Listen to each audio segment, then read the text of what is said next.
Hello and welcome to another episode. My name's Dave and today I'm out on the water and I'm on my jet ski.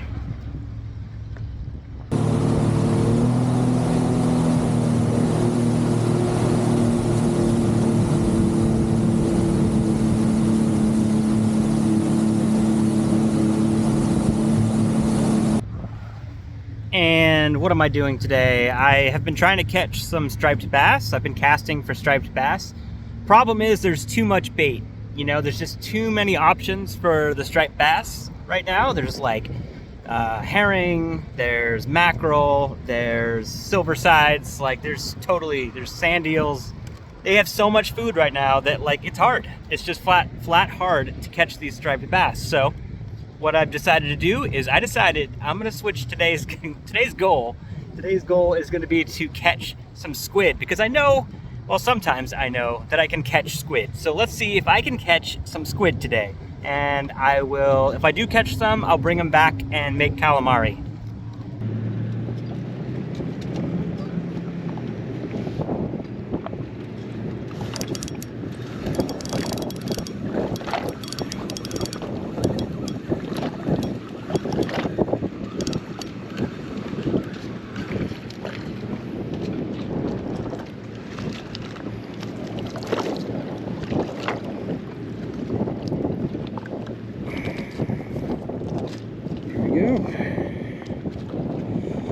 That's a big one.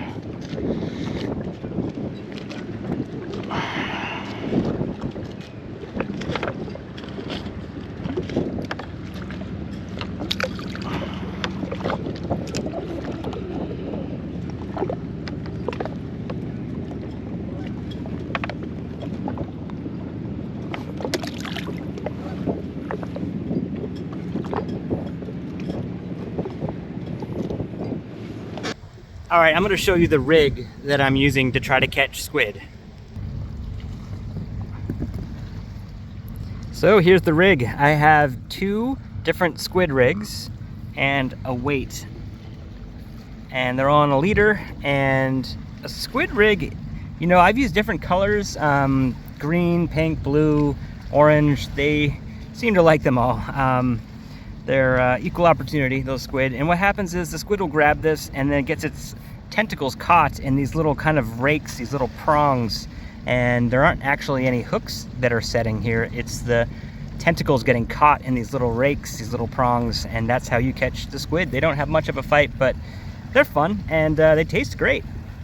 And again, yeah, I've got two and little dropper loops and then a weight to bring it down. And that's very simple. That's the rig. All right, what can I tell you about squidding? So when you're going out fishing for squid, you want to look for that incoming tide. Incoming tides tend to bring in all sorts of fish and squid from the ocean into the rivers, into the bays. And when you're looking on a boat and you look at your fish finder, usually fish look like little boomerangs, where if you see on your fish finder, you'll see little blobs. Blobs are what squid look like on the sonar. Then look around to see if other people are fishing for them. So if you're near a bridge and you see people using these little squid jigs, they're probably catching squid. You can also fish for squid at night, and what a lot of people do is they use flashlights or lights to draw in the squid, and then they catch them with the squid jigs that way. So they move, but look for where people are, look at your sonar, and look to see if people are catching them around you.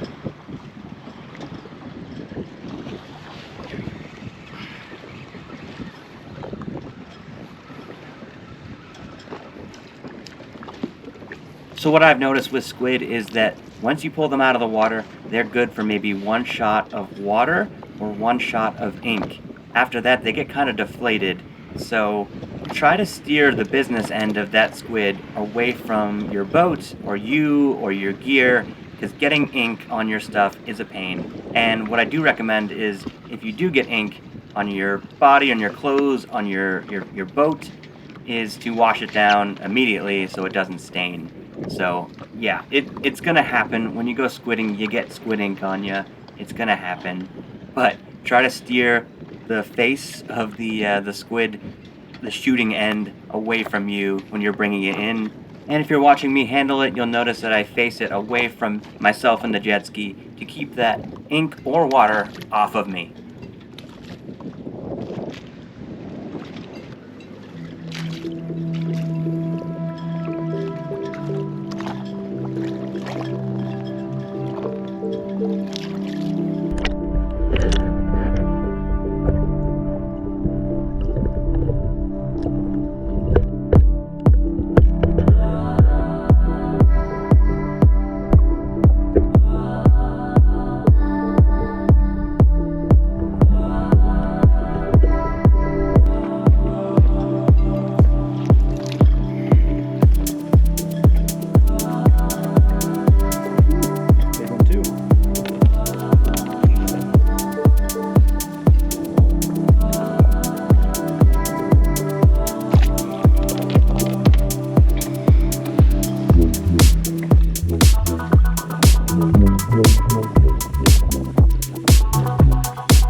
In addition to catching squid for a calamari, which tastes amazing, you can also use squid as bait. It's very durable and it's a good bait to use when you go out deep sea fishing.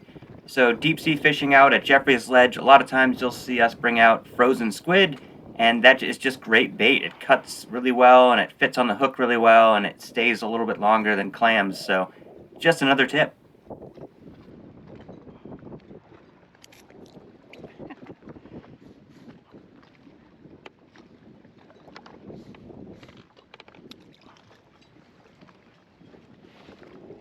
So I ended up catching 20-something squid in this hour or two that I went fishing for them.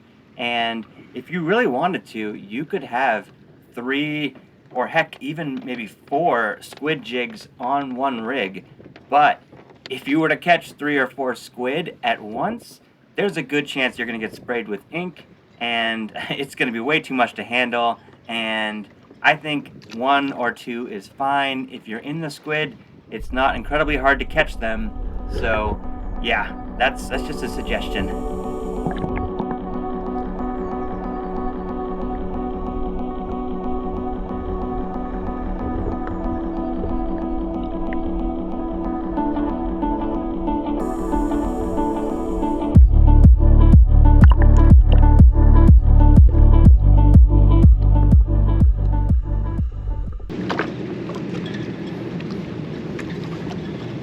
Ooh, that's a good one. That's a good squid. Wow, that's a big one.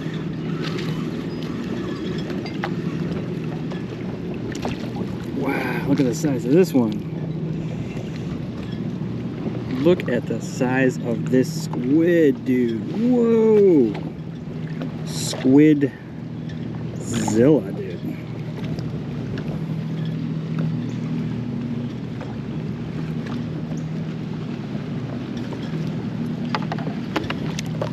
Look how long that is.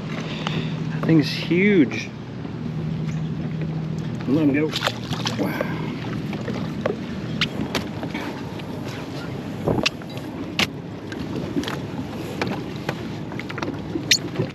So I had started the day trying to fish for striped bass. I didn't catch any, so I switched over to squid. So I wasn't really prepared to keep many squid, but I wanted to keep one, and specifically the biggest one I caught, for calamari so I could make a little hors d'oeuvre for myself tonight. So that was the plan, and then I ended up catching this one, and it was pretty big for a squid. I mean, it was like 12 inches and really was perfect size for eating, and that's the one I decided to take home. Monster. Thank you.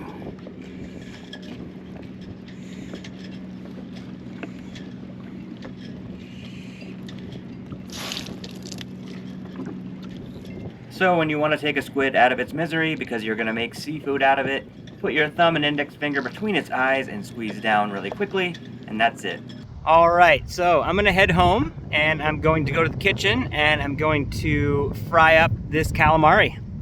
It's been a while, but we're back for another episode of Cooking with Dave. I am not a chef. I'm going to keep this super easy. I'm just going to bread with flour these squid rings, and then I'm going to pan fry them in a little bit of olive oil, and it only takes a couple minutes, and then hopefully they're delicious. Alright, so here we have our squid. It's a pretty big one too.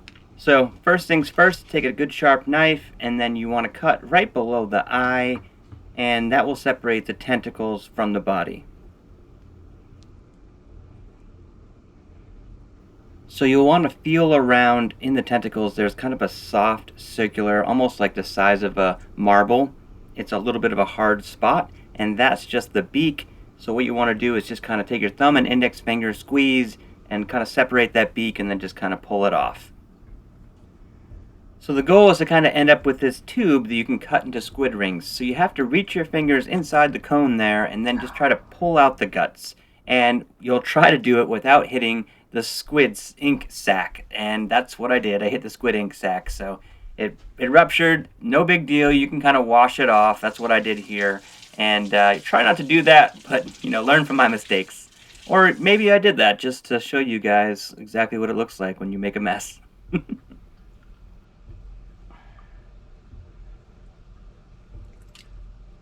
So this is a squid feather. A squid feather gives the squid's body some support. They are invertebrates, but this helps kind of keep them together. And it's plasticky. It's kind of cool. It's just interesting. It's like a little mini sword.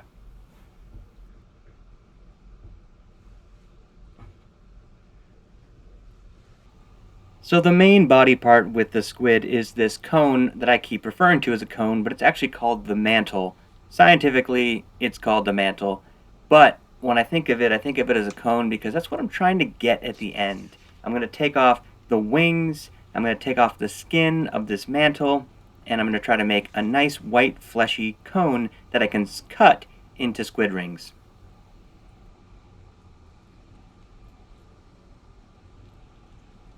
Next, you want to grasp the fins. So these are actually like the wings on top of the mantle. And you want to grasp them and just kind of pull.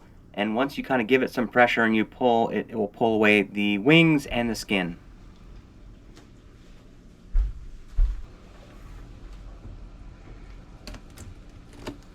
Alright, so now we're left with this mantle, this cone that we can now slice into squid rings. But I'm going to do it at 4x speed.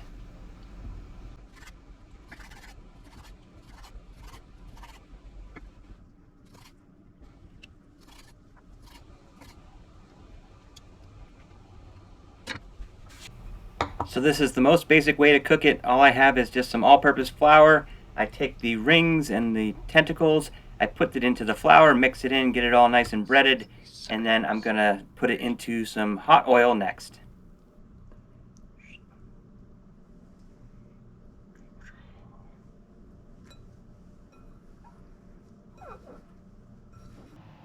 Next, what I did was take a pan, I put in some olive oil, and then I put it up to medium heat. Once it got to temperature, I put in the squid rings and the tentacles that were all breaded, and the goal is to put them in there for a few minutes and wait until they turn golden brown.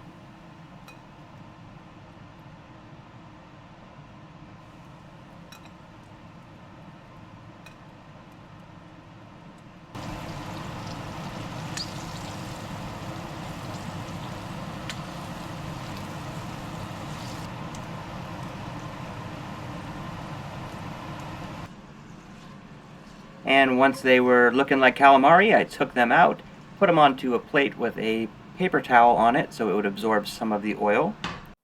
And now my favorite part, I get to eat some fresh seafood. So I just have honey mustard here. You can use tartar sauce. You can use whatever you like. Let me know in the comments if you have something special you like to eat with your calamari. The hardest part about this is holding the camera and then grabbing the food and give it a little dip into some sauce, honey mustard sauce. Look at that. Ooh, it's still hot. That's pretty good. All right, now the taste test.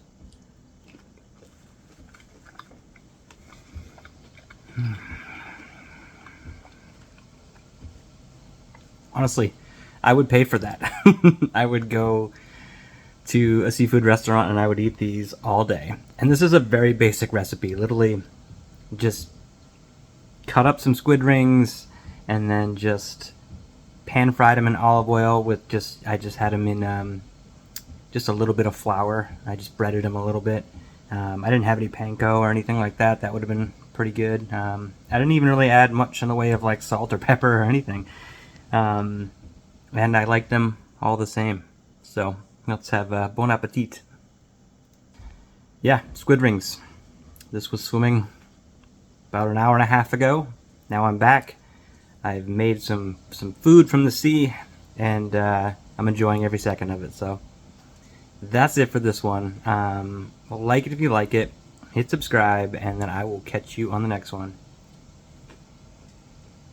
I feel like I can't get away without eating, you know, the hardest one to eat. Let's give it a little bit of some honey mustard.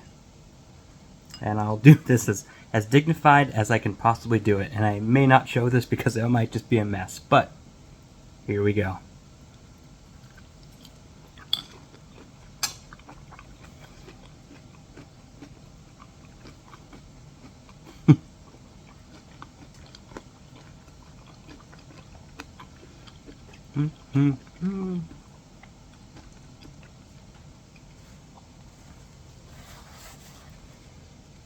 So good. Catch you later.